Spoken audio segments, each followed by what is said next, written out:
Mana ho'lligini qarang. Bu ertalabda solingan yashikka. Bu dimlanadi. Masalan, biz qabulxonada ham bu xato o'tganigacha bo'lgan. Men o'zimda bo'lgan-da, boshqa kamtarim o'zimda. Mana endi yuk dimlanyapti. Havo yemaydi bu. Mana shu turishda yashikka solingandan keyin qancha necha kun mana shu turadi mana shu. Sutga bir oy ham saqlagan. Bir oy. Mana shu yashikni necha pulga olasizlar? 6000 so'm. Gofra karton necha pul? Hech qaysi birimiz bilmaymiz. Gofra kartonni narxini ham bilmaymiz-da, chunki gofra kartonni ishlamaymiz. Analogimiz netransportabilni hisoblanadi. Nima uchun? Bu juda ham nozik, tezda ketib qoladi. Bunga namlik kerak. Mana bu bandi qurib qolmasligi uchun namlikni saqlashimiz kerak. Bugun bizga talab beradigan gofra kartoni nimada yo'q. O'zbekistonda yo'q hisob.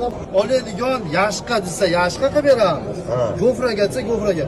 Gilosni necha foizi yashida, necha foizi korzinkada, necha foizi gofrada? Kim biladi? Taxminan. 95% yashida chiqadi. 95% yashida. Hozirgi kungi holat. Biz o'zimiz qabul qilamiz. Savdogar va brokerlardan olinadigan savdogar. Aka. Nimaga qabul qilishda ko'rib olsin. Pulga yapti. Biza mana shu 30 yil oldin mana shunaqa ishlaganmiz. Hali ham shu davom etyapmiz-da.